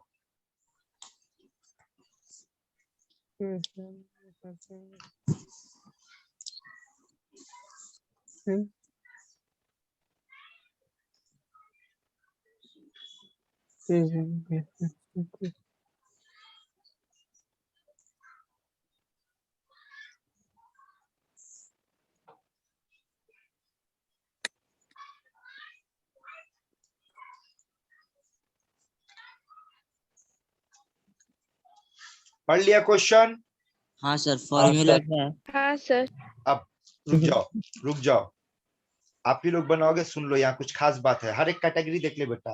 अब क्वेश्चन में देख, वेट दे दिया, W दे दिया 7 ग्राम, किसका? नाइट्रोजन का। तो नाइट्रोजन का मॉलिक्यूलर वेट कितना होता है बेटा? 28 होता है। हाँ सर। टेम्परेचर दे दिया 27 डिग्री सेंटीग्रेड मतलब 300 केल्विन, और प्रेशर दे दिया है 750 मिलीमीटर। अब ध्यान से देखो, मांगा क्या आपसे बेटा? वॉल्यूम मांगा है। तो अब हाँ अगर आप सर। इस क्वेश्चन को देखोगे तो PV इक्वल्स टू nRT का जो मॉडिफाइड फॉर्म आपको हम दिखाए थे WRT/m, देखते इससे बनेगा? हाँ सर। बात कर, बनेगा हाँ इससे? सर। हाँ हाँ सर। हाँ सर। अब यहाँ जो आपको समझना है बेटा, वो समझना है कि R को समझना होगा। R का वैल्यू अभी आपको हम पढ़ाए थे 8.314 जूल पर केल्विन पर मोल। R का वैल्यू पढ़ा है बेटा आपको 8.314 into 10 to the power of 7 और पर केल्विन पर मोल, और एक वैल्यू आपको पढ़ा है बेटा 0.0821 लीटर एटमॉस्फेयर पर केल्विन पर मोल। ये था 3 वैल्यू बेटा। हाँ हाँ सर। सर। अब जो चीज बताने जा रहे समझाने जा रहे ध्यान से सुन बेटा। इस तरह का न्यूमेरिकल प्रॉब्लम बनाने के लिए बहुत सारा बच्चा फंस जाता है प्रॉब्लम बनाने के टाइम पे कि सर आर का कौन सा वैल्यू यूज करे, तब उसका तरीका सीख लो। आपका कैलकुलेशन के दौरान जब जिस सिस्टम जिस यूनिट को फॉलो कर रहे बेटा, आर का वही वैल्यू होना चाहिए। अब अगर आर का वैल्यू 8.314 जूल पर केल्विन पर मोल पे बात करेंगे, मतलब वो एसआई सिस्टम पे हो रहा बेटा। हाँ सर। और अगर एसआई सिस्टम में होगा तो बोल वॉल्यूम का यूनिट क्या होना चाहिए? Metre cube. Metre cube. Litre. Metre cube. Metre cube. Pressure का सर। यूनिट क्या होना चाहिए? एटीएम। मारेंगे ना कान का नीचे बे, यही पढ़ा तुम लोग। Practical Newton per metre square या पास्कल। याद आया बे? क्लास शुरू का क्लास का में तुम लोग को सब बताइए। हाँ सर। हाँ सर। हाँ बात करते रहेगा, चुप नहीं बैठेगा।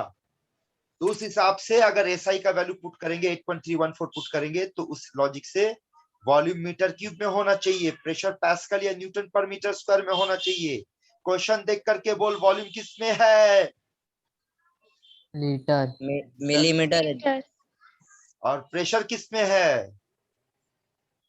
मिलीमीटर। मिलीमीटर। तो प्रैक्टिकल यूनिट हो गया। हाँ सर। हाँ तो उस सर। हिसाब से आर का वैल्यू कौन सा चूज करना चाहिए? 0.0821। जीरो हाँ point zero eight two one हाँ, समझ में आ रहा बात? हाँ हाँ सर। सर। तो ये तरीका होगा प्रॉब्लम सॉल्व करते वक्त कि आर का कौन सा वैल्यू हम लोग को इस्तेमाल करना है। पर अभी भी ठीक है खेल सर। खत्म नहीं हुआ, पिक्चर बाकी है मेरे दोस्त, पिक्चर बाकी है अभी। खेल खत्म नहीं हुआ बेटा, अब आगे सुन। तो ये तो तय हो गया कि आर का यही वैल्यू लेंगे, लेकिन जैसे ये तय कि आर का ये वैल्यू लेंगे, अब आगे सवाल का जवाब दे कि अगर आर का ये वैल्यू लेंगे 0.0821 तो बोल वॉल्यूम का यूनिट क्या होना चाहिए? लीटर। लीटर। लीटर में है। हाँ। हाँ। हाँ। प्रेशर का यूनिट क्या होना चाहिए? एटीएम। एटीएम। एटीएम में है। नहीं हाँ सर। सर। नहीं है। सर। और मिलीमीटर में। तो इसको एटीएम में ले जाना होगा। और आपको हम पढ़ाए थे कि एक एटीएम का मतलब होता है 760 मिलीमीटर, यानी ये 750 मिलीमीटर को अगर 760 से डिवाइड कर दे तो ये एटीएम हो जाएगा। बोल बात समझा? हाँ हाँ सर। सर। अब सब कुछ हाँ समझा सर। दिए बेटा, आपके सामने डेटा मौजूद है, फॉर्मूला मौजूद है। पेन पेपर उठाओ, सॉल्व करो। 4 ऑप्शन है, बताओ कौन सा आंसर होगा। समझ सर लो ना? वेट को सर वेट सर हाँ बोल वेट सर, को आगे बोल। वेट को 7 ग्राम रखें या केजी में कन्वर्ट कर देंगे? हाँ, ये एक अच्छा सवाल पूछा।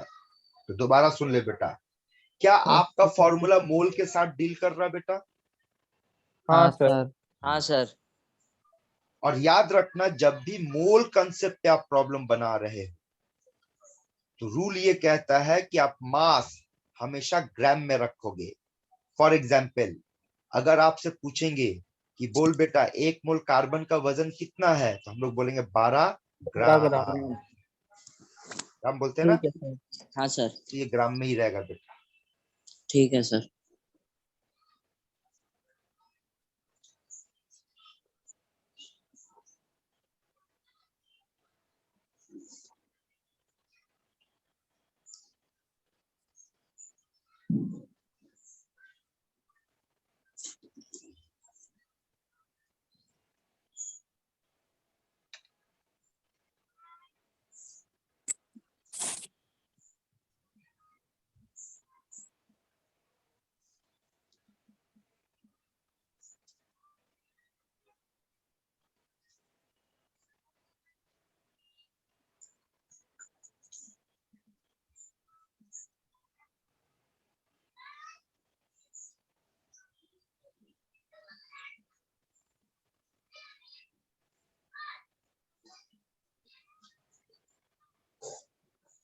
Sir 6.24 option C.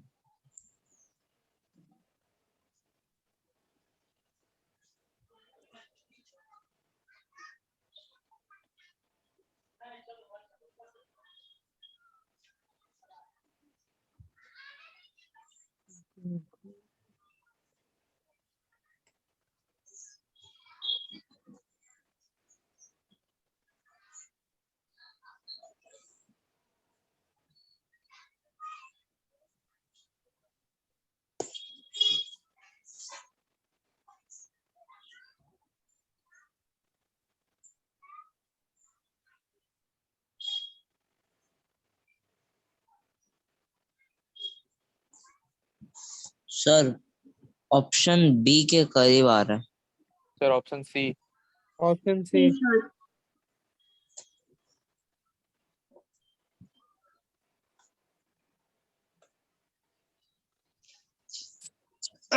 अब सुनो बेटा लोग सुनो ध्यान से।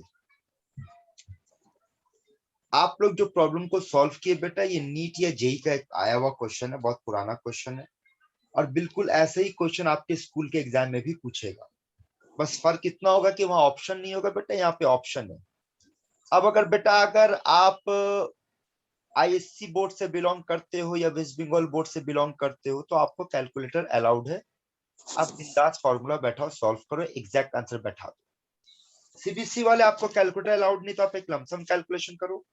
और अगर मान के ये चलते कि ये प्रॉब्लम स्कूल में नहीं कॉम्पिटिटिव एग्जाम में आया, तब तो बिना कैलकुलेटर का सॉल्व करना होगा। तो क्या होगा, V is equal to W। R का वैल्यू बोल बेटा,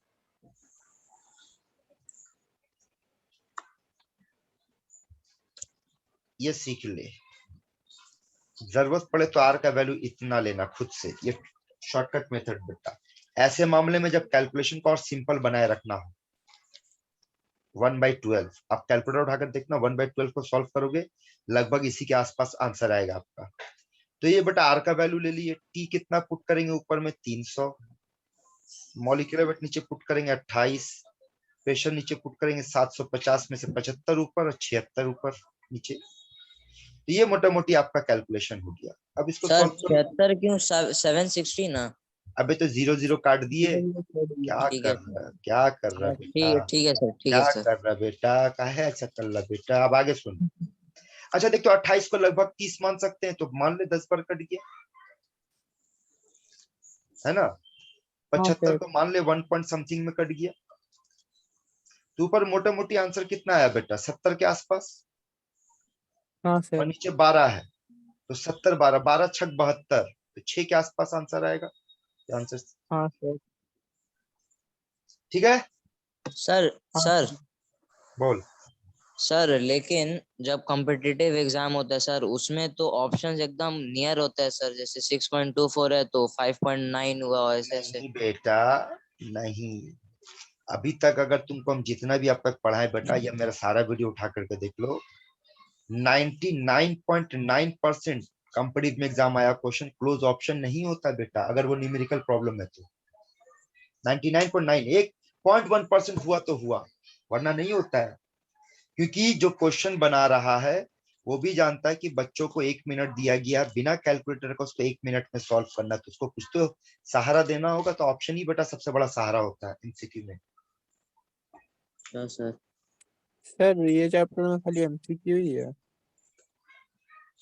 बेटा देखो, एक सिंपल सा बात समझो, आप जिस सर के पास पढ़ रहे बेटा, हम लोग नीट और जेई के पढ़ाने वाले टीचर हैं, ठीक है। हम आपको तो इसी फॉर्मेट पे पढ़ाएंगे बेटा। साथ में बोर्ड आपको देखना, पढ़ते वक्त हम हमेशा आपको बोलते रहते हैं, देख बेटा ये टॉपिक बोर्ड के लिए इंपॉर्टेंट है, ये कॉम्पिटिटिव के लिए इंपॉर्टेंट है, ये बोर्ड में आएगा, ये कंपटीशन में नहीं आएगा, बोर्ड में होगा तो ऐसे बनाएगा, कंपटीशन में होगा तो ऐसे बनाएगा। तो खेला वही है बेटा। देखो बहुत जगह पर क्या होता है कि लड़के लोग पहले 11 पढ़ा, 12 पढ़ा, फिर 1 साल दे करके जेई पढ़ा या नीट पढ़ा। हम आपको यहीं से पढ़ा दे रहे, अब जो झेल सकता है झेल ले बेटा। ये आपका ड्यूटी होता है बेटा, आपके पास एक बुक खरीदे बेटा आप लोग। हाँ सर बुक तो खरीदा है। कौन सा सर? कोई गजल का किताब, गजल का, मिर्जा सर गालिब का डिग्री गजल। क्या सर मेरे पास। सर अबे केमिस्ट्री पढ़ा रहे, केमिस्ट्री का सर सर है, तो और तुमसे कौन सा सर किताब हम खरीदवाएंगे बे। सर हम नूतन खरीदे सर, हम सोच रहे तुम एमटीजी नूतन खरीद काय ले। खरीदा, तुम पुरातन खरीदता। तुम नूतन सर की कीना, तुम पुरातन किनता बेटा। नहीं सर, हम लोग का स्कूल वाला वही बोला खरीदने। अरे तो मेरा भी वही बोलना बेटा, आप लोग जिस जिस स्कूल से बिलोंग करते हो, जो बोर्ड से बिलोंग करते हो, अपने अपने रिस्पेक्टिव बुक उठाइए। ये आपका ड्यूटी बनता है बेटा, समझो। अगर अभी भी आप लोग चाहते हो कि सर ऐसा क्लास हो कि आप हमको होमवर्क लिख करके दीजिए, 1 से लेकर के बुक से 10 क्वेश्चन बना करके लेकर के, और फिर आप बैठ के कॉपी चेक कीजिए, और जिसका सब सही होगा उसको वेरी गुड दीजिए, उसके बाद ऐसा स्माइली बना दीजिए। तो बाहर आ, बड़ा हो गया तुम लोग। नहीं, बहुत जगह पे इस तरीके का पढ़ाई चलता है बेटा, लेकिन मेरे हिसाब से 11-12 का पढ़ाई ऐसा नहीं होना चाहिए। अगर आप इसी तरीके से 11-12 पढ़ाई पढ़ोगे तो ये वाला खेल नहीं खेल पाओगे। कंपेटिटिव है, आपको सेल्फ डिपेंडेंट होना होगा, अपने से करना होगा। हाँ सर आज हमको पढ़ा दिए, अब खुद से बुक खोले, एग्जाम्पल जितना जितना दिया बैठ के बनाया, बुक के पीछे एक्सरसाइज में जितना प्रॉब्लम बनाया, जहां अटक गया अगले दिन क्लास में जाके सर से पूछा। तुम लोग तो बेटा पूछते ही नहीं है, इससे पता चलता है कि तुम लोग पढ़ते ही नहीं है घर पे। यकीन मानो आप लोग 11 में सब डूबोगे, एकदम धड़ाधड़ डूबोगे। बार बार डे 1 से चिल्लाते आ रहे बेटा 11 का पढ़ाई 9-10 का पढ़ाई जैसा नहीं होता है, सेल्फ डिपेंडेंट बनो। आप लोगों में से देखते ही नहीं किसी को। होना तो यही चाहिए कि जैसे जैसे चैप्टर खत्म हो रहा, टॉपिक खत्म हो रहा, आप अपना टेक्स्ट बुक से पढ़ो, वहां से उठाओ भी देखिए सर मेरे बुक में ये क्वेश्चन दिया हुआ था नहीं बना पाए, या मेरे बुक में ये लाइन लिखा हुआ इसको नहीं समझ पा रहे, या आपके नोट्स में ये प्रॉब्लम दिया हुआ हम नहीं कर पाए, या ये कुछ तो नहीं आता मेरे पास। सर हमको आज पूछना है सर। हाँ देखो आज लड़का फुल मूड में है। बोलते आप लोग हमेशा क्लास के बाद पूछते बेटा किसी का डाउट है तो बोल। देखो मजेदार बात क्या पता मालूम है, स्टूडेंट लोग ऐसा स्टूडेंट देख लो होता कैसा बेटा, स्टूडेंट एकदम तुम लोग ना हिपोक्रेसी का हाइट पे जीता है बेटा। हिपोक्रेसी, हिपोक्रेसी समझता है? हिपोक्रेसी का भी सीमा होता है रे। सर देखो स्टूडेंट्स हिपोक्रेसी आपको पर्सनली बोले बेटा, स्टूडेंट कम्युनिटी को बोले, जनरली बच्चे का सोच देखो क्या होता है कि अगर मान लो कि 10 चैप्टर किसी एग्जाम में आने वाला है और कोई टीचर 8 चैप्टर पढ़ा चुका, 2 चैप्टर अभी बाकी है, तो लड़का को इस बात का फिक्र नहीं होता कि सर 8 चैप्टर पढ़ा दिए, पहले इसको अच्छे से कंप्लीट कर ले, 2 चैप्टर होगा तो होगा, इतना से भी एग्जाम दे। लड़के को फिक्र रहता है सर 2 चैप्टर बाकी, सर क्या होगा, सर कब होगा, सर कैसे करेंगे, सर 8 हो गया, उसका फिक्र नहीं, 2 के पीछे भागता है। दूसरा मिलेगा लड़का लोग ऐसा भी मिलेगा, एक जगह बहुत होता है मेरे पास, जब 12 में बच्चे लोग आता है ना तो पूछते हैं ए बेटा तुम कहाँ पढ़ा था 11 में, बोले सर यहाँ पढ़ा था। हमने क्यों छोड़ा, हम ये जरूर जानना चाहते हैं मेरे पास जो 12 में बच्चा आता है कि दूसरी जगह से छोड़ के क्यों है, इसका वजह क्या है। तो बहुत सारा अपना अपना रीजन होता है, उनमें से कुछ रीजन ये भी होता है कि सर मेरा डाउट्स क्लियर नहीं करवाते हैं, और एक इधर हम टीचर चिल्लाते रहता है किसी का डाउट से तो बोल, किसी को डाउट से तो बोल, तो सब भागा हुआ रहता है। देख लो। चलो बेटा अगला क्वेश्चन आपके सामने क्वेश्चन मौजूद है, आपको फॉर्मूला नोट करवा दिए कॉपी में, किडनी लगाओ और सोचो कौन सा फॉर्मूला लगाओगे, कैसे सॉल्व करोगे, आंसर दो।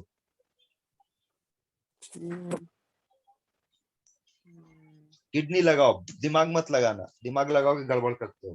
किडनी लगाओ और 2-2 किडनी तुम लोग के पास है, दोनों लगा दो।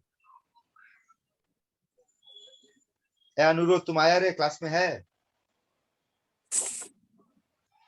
नहीं है सर। नहीं है ना, वो होता तो अपना 3 किडनी लगाता, उसका तो 3-3 किडनी है। प्रकाश हाँ सर। या तो एक ही किडनी है? नहीं सर 2 है। अबे तो उस दिन बोला था सर हमें एक किडनी बेच करके एक्स फोन लिया। नहीं सर। चलो प्रॉब्लम बनाओ।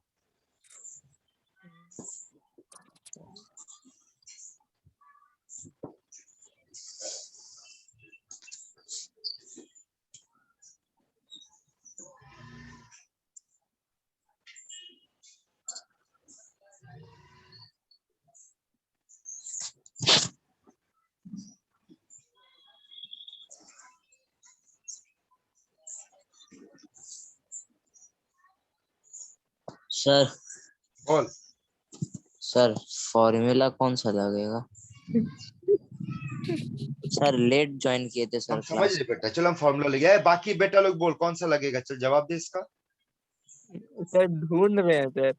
अब तो PM equals to DRT. PM equals to DRT. Very good. जो ढूंढ रहा हूँ आप देख, पानी का बोतल होगा उसमें ढक्कन में डूब के तुम डुबकी मार के मरो, जाओ चुल्लू पर पानी में। मांगा क्या रे, डेंसिटी। डेंसिटी का मतलब क्या हो गया, PM/RT। P कितना 2, M कितना 16, R कितना 1/12, ऊपर 12 दे दे, और T कितना 300 केल्विन। सॉल्व कर ले। सर ये आया।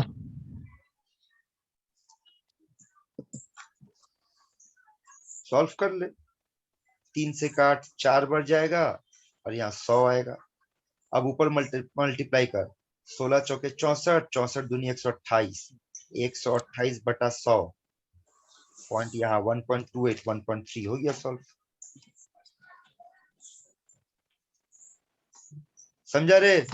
सर हाँ 1.28 आया। अच्छा ये होगा फिर। हाँ सर। अगला क्वेश्चन।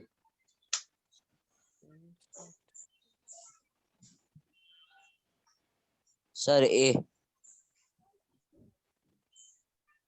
सर डेंसिटी तो ये कांस्टेंट होता है ना?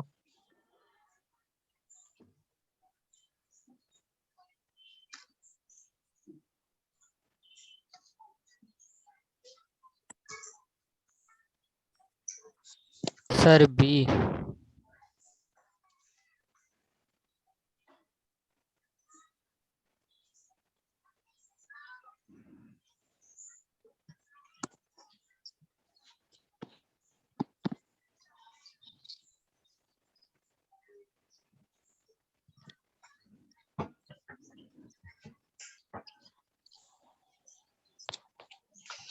बोले पीएम इक्वल्स टू डीआरटी के हिसाब से बोल सकते हैं density of pressure directly proportional होगा। हाँ सर। हाँ सर। बोल डेंसिटी और टेम्परेचर का क्या रिलेशन होगा? Directly proportional. इनवर्स डायरेक्टली होगा तो इनवर्सली अबे सर टेम्परेचर इनवर्सली इधर है ना, इधर लाएगा तो टी नीचे आ जाएगा, तो डी और हाँ टी सर, ऊपर नीचे होगी, inversely बस ना। हाँ सर। क्वेश्चन में पूछा कि हाईएस्ट डेंसिटी, तो डेंसिटी ज्यादा तब होगा जब प्रेशर ज्यादा होगा, ज्यादा होगा, टेम्परेचर और कम। डेंसिटी ज्यादा तब होगा जब टेम्परेचर कम होगा। डी। यानी हमको D। ऐसा ऑप्शन ढूंढना है जहां प्रेशर तो ज्यादा है लेकिन टेम्परेचर कम है। Sir B.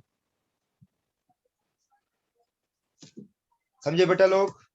हाँ हाँ सर। हाँ सर। अच्छा। चलो बनाओ।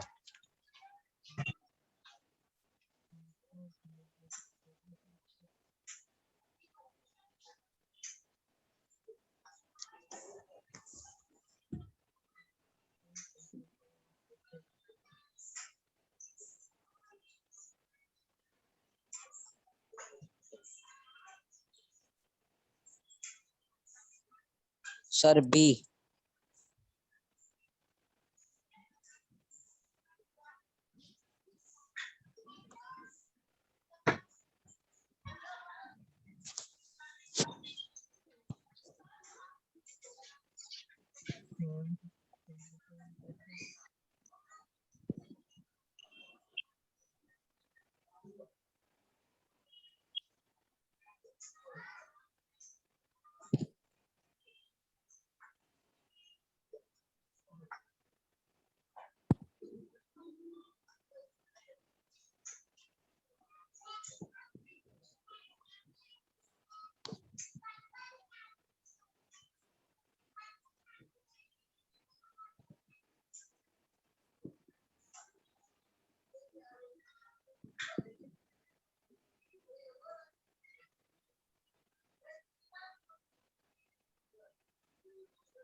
बोलो रे,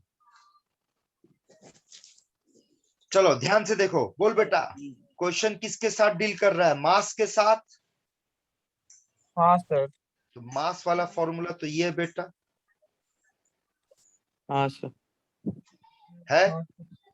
हाँ सर। चलो क्वेश्चन में पढ़ के बताओ कौन कौन कांस्टेंट है। Temperature and pressure. प्रेशर और आर। होगा? हाँ सर।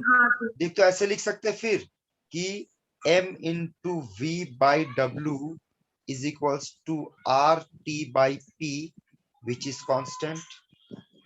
हाँ सर। यानी कि m into V by W जो है वो मेरा एक कांस्टेंट है। हाँ हाँ सर। सर। और अगर ऐसा फॉर्मूला है तो मैथ्स के हिसाब से हम लिख सकते हैं कि mass of nitrogen into volume of nitrogen by weight of nitrogen is equals to mass of oxygen into volume of oxygen by weight of oxygen। देख तो समझ में आया? हाँ हाँ सर सर हाँ सर। अब चल वैल्यू बैठाना शुरू करते। बोल कैपिटल एम का मतलब हो रहा मॉलिक्यूलर वेट ऑफ नाइट्रोजन, तो कितना है बेटा? 28 28। वॉल्यूम ऑफ नाइट्रोजन कितना दिया? 1। लीटर। और वेट ऑफ नाइट्रोजन का मास, वेट मतलब मास, ये पूछा है। अब मॉलिक्यूलर वेट ऑफ ऑक्सीजन कितना होता है बेटा? 32। वॉल्यूम ऑफ ऑक्सीजन कितना दिया? 7/8। और नीचे आ गया वेट ऑफ ऑक्सीजन।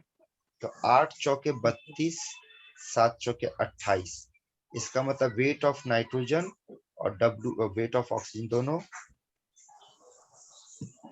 सेम है। देख लो बेटा कैसे बना समझ। देखो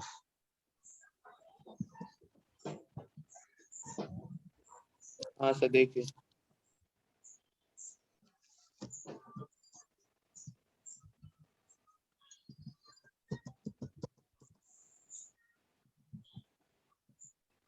बनाओ।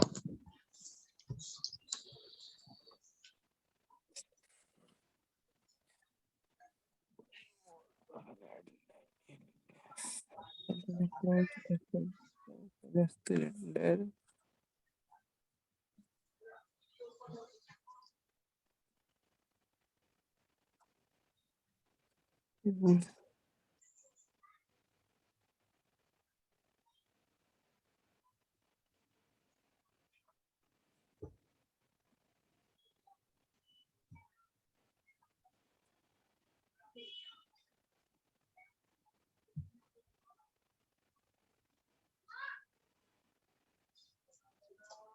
ए बेटा हाँ सर देखो ध्यान से सुनना। PV equals to N R D T. Question के हिसाब से सबका वैल्यू बोलना शुरू कर। पी का वैल्यू 0.821 एन का वैल्यू, 10 आर का वैल्यू इनटू 81 टी। सॉल्व कर, आंसर बोल।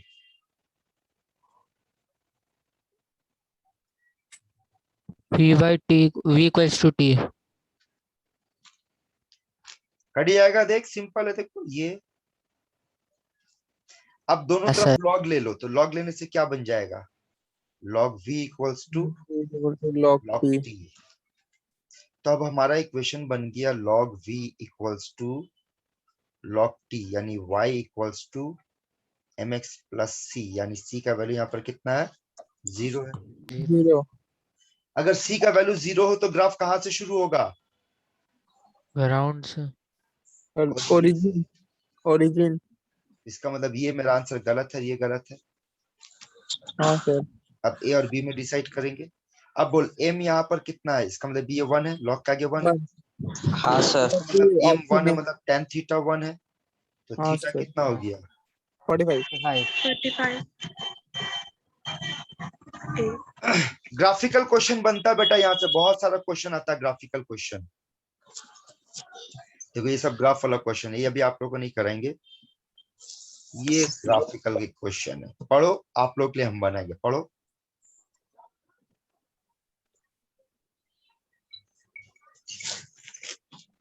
ये तो